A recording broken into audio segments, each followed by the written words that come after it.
আল্লাহ তাআলা বান্দাকে অসংখ্য নিয়ামত দিয়েছেন, অসংখ্য নিয়ামত ভোগ করছি। এই নিয়ামত যখন বান্দা পাবে, ওই নিয়ামতকে সে শুকর আদায় করবে, কারণ নিয়ামতেরও হিসাব দিতে হবে আল্লাহর কাছে।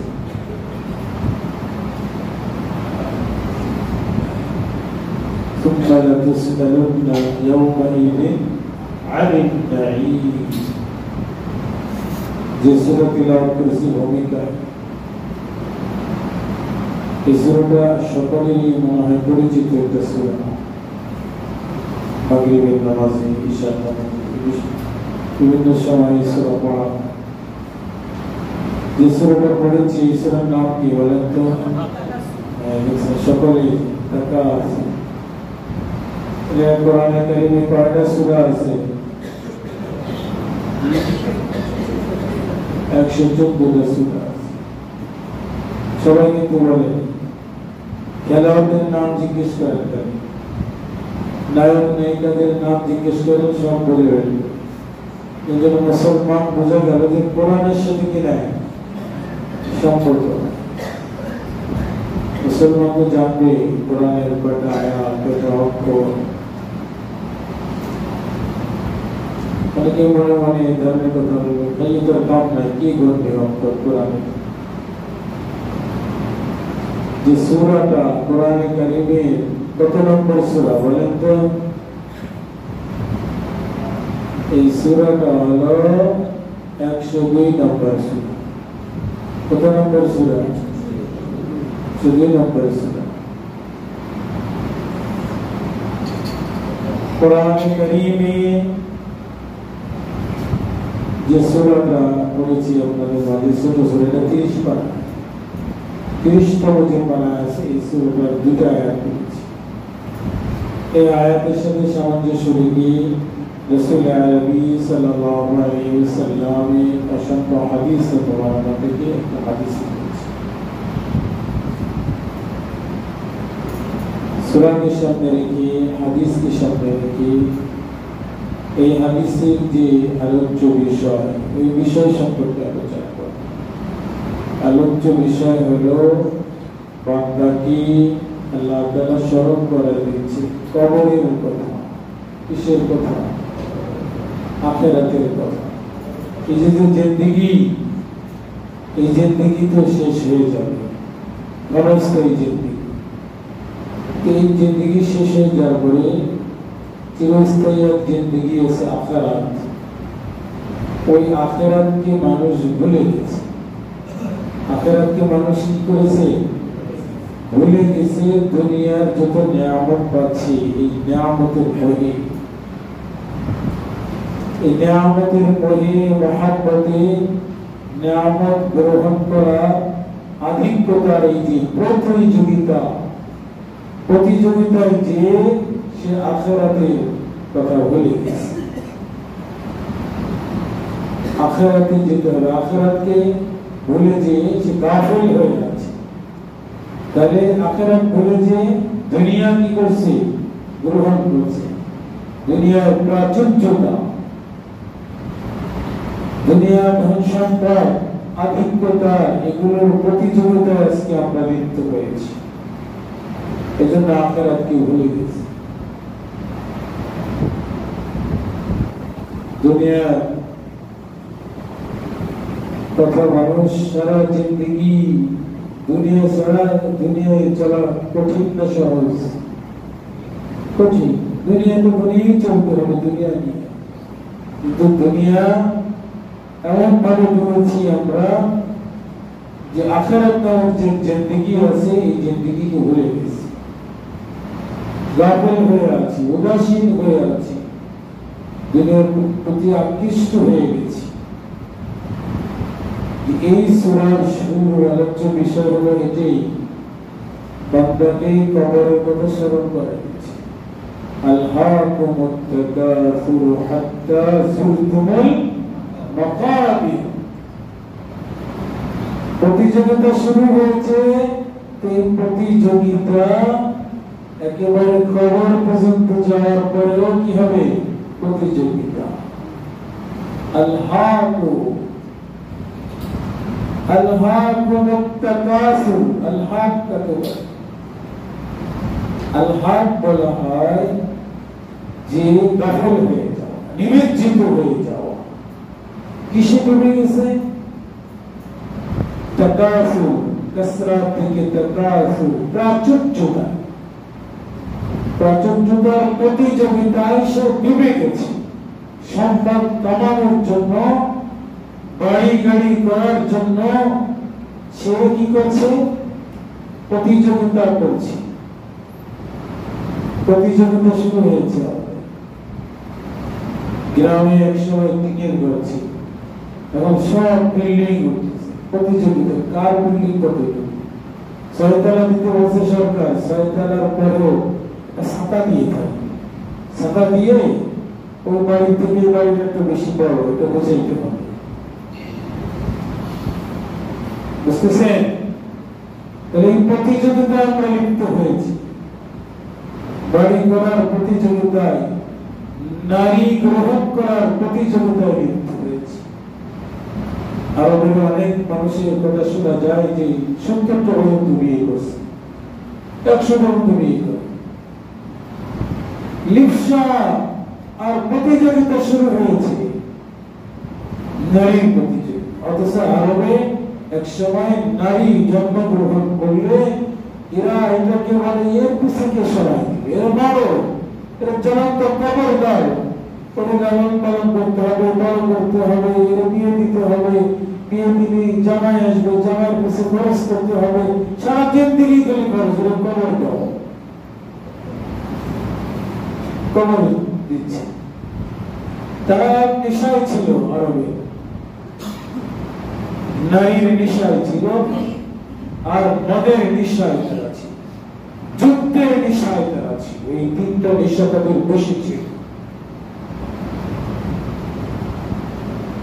কিছু বলছে তো বড়াই।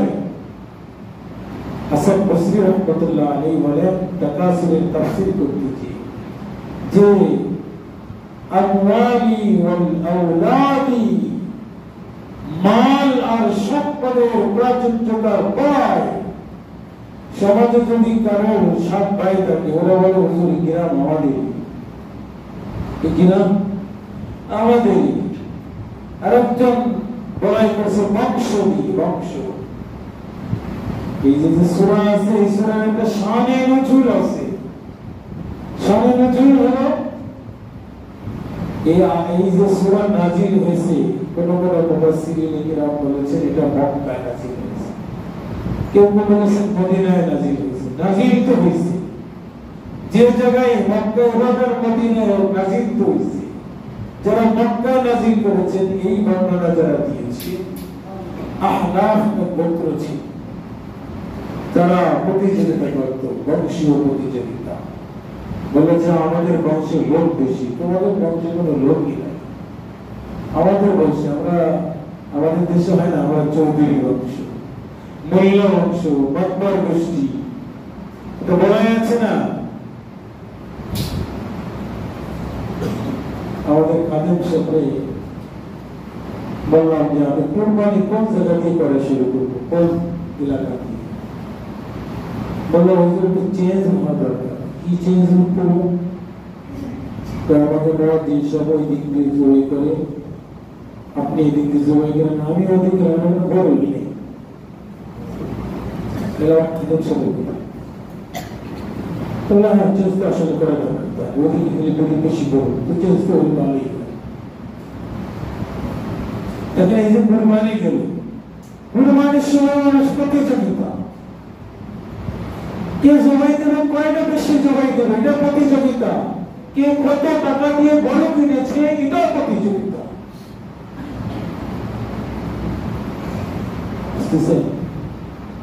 যে প্রতিযোগিতা,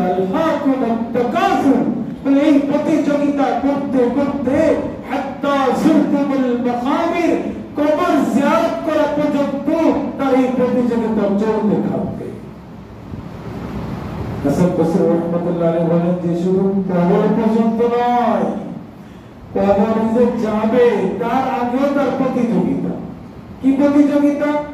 যে আমি যদি ইন্তেকাল করি, মানুষ আমার জানাজা আসবে, বহু মানুষ, তো আমি বলতে পারবো যে আমার জানাজায় বহু মানুষ আসছে, আমি একজন ভালো মানুষের পরিচয় দিব। জানাজায় বেশি লোকের ভালো মানুষের পরিচয়। এই যে একটা ফিকির নিয়ে সে কবরে যাচ্ছে, আর ওই ফিকিরকে জিন্দা করার জন্য সে ধনী ছিল, গরিব থেকে বড়কে বরত্ব প্রকাশ করার জন্য কবর দিয়েছে। লম্বা কবর হতে হবে, কবরকে টাইস করতে হবে, দামি দিয়ে উপরে কি করতে হবে, গম্বুজ বানাইতে হবে। আমার কবর সবচেয়ে বড় বলে তাকাসুর, বড় প্রতিযোগিতা কবরে যাওয়ার পরেও করবে, প্রতিযোগিতায় লিপ্ত হয়েছে। এখন তো পারমাণবিক বোমা বানানোর প্রতিযোগিতা চলছে। ভারতে বলে 130টা আছে, পাকিস্তান বলে আমার কাছে পারমাণবিক বোমা আছে 140টা, আমেরিকা বলে 6,800 আছে। বুঝতেছেন? এই যে দেশ নিয়ে প্রতিযোগিতা শুরু হয়েছে। দরকার কি আছে? আমার কাছে এটা আছে। আল্লাহ তাআলা সেই 1400 বছর আগে এই কথা বলে দিয়েছে, ইনসানের হালাত এটা বদবুদ, এটা খারাপ অভ্যাস, এটা বর্ণনা করেছে, সতর্ক করছে এই জাতি। আল্লাহুম্মুত তাকাসুর হাত্তা যুরতুমুল মাকাবির। মদিনায় যারা বলছে এই সূরা নাযিল হয়েছে মদিনায়, মুফাসসিরিন কিরাম বলেছেন বনি হারিসা আর বনি হারিস বলে এই দুই গোত্র বংশীয় মর্যাদায় তারা কি করেছে? লড়াই করেছে, প্রতিযোগিতা বেশি করে গেছে। কবর কেন? তো কবরের কাছে গুনে গুনে দেখে যে তাদের কবর বেশি। আল্লাহুম্মুত তাকাসুর হাত্তা যুরতুমুল মাকাবির। তারা প্রতিযোগিতা করতে করতে কবর পর্যন্ত যাবে, জিন্দেগি শেষ হয়ে যাবে, কিন্তু মাল কি নিয়ে যেতে পারবে? মাল নিয়ে যাবে না। অসুস্থ হলেই ওখানে জায়গা জমি যা আছে লিখে দিয়ে বলো তুমি, যা বাবা আমি এটা আমার বিয়ে ব্যাপার করো, তুমি বলো না, বা সেটা দেখার বিষয় না। কিন্তু এই মাল কি তিনি নিয়ে যেতে পারবেন? পারবেন না। এই জন্য মাল এটা আমার মাল নয়, এটা কার মাল না, আমার মাল। এই যে প্রতিযোগিতা শুরু হয়েছে, প্রতিযোগিতা তো হবে। ফাস্তাবিকুল খায়রাত, আল্লাহ কোরআনে বলে ভালো কাজের প্রতিযোগিতা করো, ভালো কাজের প্রতিযোগিতা করো। তুমি না দিনে কয় রাকাত নফল নামাজ পড়ছো, এই প্রতিযোগিতা করো যে আমি 100 রাকাত প্রতি নফল নামাজ পড়ব। কোরআন তিলাওয়াত আমি এত খতম কোরআন পড়বো, কোন ভালো কাজের প্রতিযোগিতা। দান খায়রাত, তো দান খায়রাতের প্রতিযোগিতা করো যে আমি আমার এই দশাম্পদ ভালো কাজে লাগাচ্ছি। অভিনয় শায়েস্তা কাজ মার্কাজে গেছিলাম, ওখানে ছিলাম 2-3 দিন। এই মার্কাজের যে আমির সাহেব, তো বের হয়েছি আল্লামা ওলিপুর সাহেবের মাদ্রাসায় জিয়ারত করার জন্য গেলাম। ওলিপুর সাহেবের বাড়ি দেখলাম, সব দিকে বিশাল বিশাল উঁচু উঁচু বাড়ি। ওলিপুর সাহেবের একটা টিনের ঘর, সেখানে চতুর্দিকে বিশাল অট্টালিকা, মাঝখানে তার একটা বাড়ি, নূরে মনজিল বাড়ির নাম। আমি দেখলাম গেট তো অনেক সুন্দর, দেখি ভিতরে এই টিনের ঘর, ছোট একটা টিনের ঘরে উনি থাকেন। আমি বললাম হুজুরের সাথে জিয়ারতে আসলাম, হুজুর কোথায়? বলে উনি জার্মানে আছে। কোথায় আছে? জার্মানে দাওয়ায় আল্লাহর কাজে বেরিয়েছে। এই জন্য সফর করিয়ে কুলসিহু ফিল আরদ, জমিনে সফর করো। فكان عاقبة المجرمين, মুজরিমিন, অপরাধী, জালেম, ভালো সব মানুষের